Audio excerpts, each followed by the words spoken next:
चलिए सर, गांधी की कर्मभूमि पे अपने प्रत्याशियों के लिए कैंपेन कर रहे हैं, क्या लग रहा है सर, क्या माहौल है? भाई फोन नीचे। ये गांधी की कर्मभूमि है, साथ साथ ये जन स्वराज की जन्मभूमि भी है। ये जन स्वराज का पूरा अभियान इसी चंपारण के पवित्र भूमि से, भितिहरवा से आज से 3.5 साल पहले शुरू हुआ था और इस संकल्प के साथ शुरू हुआ था कि पिछले 20-30 सालों से जो बिहार के लोगों की राजनीतिक बंधुआ मजदूरी है, जहां लालू जी के डर से लोग नीतीश भाजपा को और भाजपा के डर से लोग लालू जी को वोट देने के लिए मजबूर रहे हैं, उस राजनीतिक बंधुआ मजदूरी को ख़त्म करने के लिए पूरे बिहार के 1 करोड़ लोगों ने मिलकर ये नया विकल्प बनाया है। ऐसा विकल्प जहां आपके बच्चों की चिंता हो, आपके बच्चों के लिए पढ़ाई और रोजगार हो, और आज वही पौधा वट वृक्ष बनकर यहाँ पर एक विकल्प के सामने लोगों के सामने उपलब्ध है। अब लोगों को अगले 10 दिन 15 दिन के अंदर ये निर्णय लेना है कि क्या अभी की जो भ्रष्ट व्यवस्था है उसी को चलाना है, पुराने वाले जंगल राज को लाना है, या नई व्यवस्था बनानी है। अगर नई व्यवस्था बनाएंगे तो आपके बच्चों के लिए पढ़ाई और रोजगार होगा, और अभी की व्यवस्था चलाते रहिएगा तो भ्रष्टाचार से मुक्ति नहीं मिलेगी, आपके बच्चों को पलायन करना पड़ेगा, मजदूरी करनी पड़ेगी। इसीलिए सारे लोगों से मेरा अनुरोध है कि इस बार जगिए, जाति धर्म से ऊपर उठकर, नाली गली पैसे 500 रुपये मुर्गा भात से ऊपर उठकर अपने और अपने बच्चों के लिए बस्ता छाप पर वोट दबाइए, बटन दबाइए और जन स्वराज की व्यवस्था बनाइए, ताकि बिहार के में एक नए युग की शुरुआत हो सके। सर, पीएम मोदी समस्तीपुर आए, उन्होंने कहा है कि एनडीए सारे रिकॉर्ड तोड़ने जा रही है जीत का। बिल्कुल, पीएम मोदी आए हैं, उनको रिकॉर्ड तोड़ने के लिए कहना चाहिए कि इस बार रिकॉर्ड ऐसा टूट गया कि छठ में लाखों बच्चे बिहार के वापस घर नहीं आ रहे हैं, ये रिकॉर्ड बनाया जा रहा है।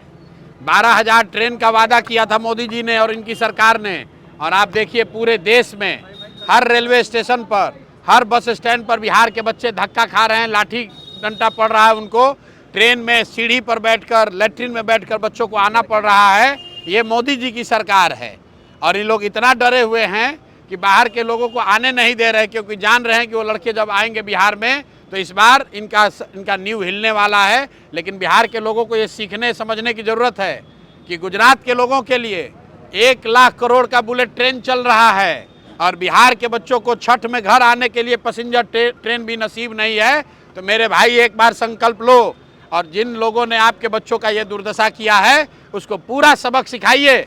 इस चुनाव में इनको झाड़ू से मारकर बाहर भगाइए, नहीं तो आपके बच्चों को ऐसे ही गुजरात में जाकर मजदूरी करनी पड़ेगी।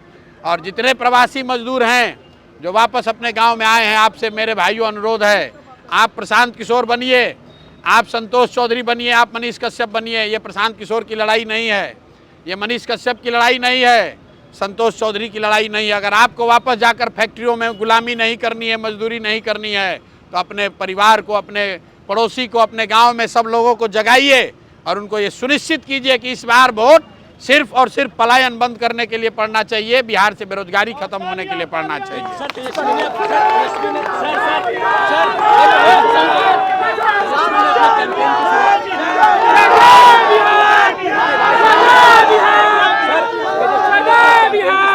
कहा कि मुख्यमंत्री मैं बनूंगा तो पूरे बिहार की जनता मुख्यमंत्री बनेगी, और साथ में कहा कि जो सरकार 20 साल में नहीं कर पाई हम 20 महीने में करके दिखाएंगे। अब थोड़े दिन में तेजस्वी यादव कहेंगे कि हमको मुख्यमंत्री बनाइएगा तो बिहार को सोने का लंका बना देंगे। अब यही कहना बाकी है। 18 बरस में इनके माँ बाप और ये लोग बिहार को लूट के कंगाल बना दिया। अब कह रहा है कि फिर से हमको बनाइए ताकि हम फिर से और लूटें। 15 साल में जब लालू यादव की सरकार थी तो बिहार में किस तरह का जंगल राज था वो एक एक आदमी को याद है, कोई उस झांसे में पड़ने वाला नहीं है।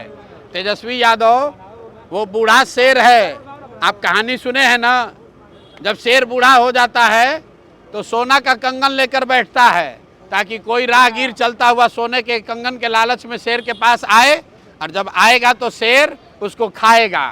भैया जो बाघ है, शेर है, वो मांस ही खाएगा, वो दूध नहीं पिएगा। अगर उसको आप वोट दीजिएगा तो फिर से जंगल राज आएगा, फिर से अपहरण रंगदारी यहाँ पर होगा।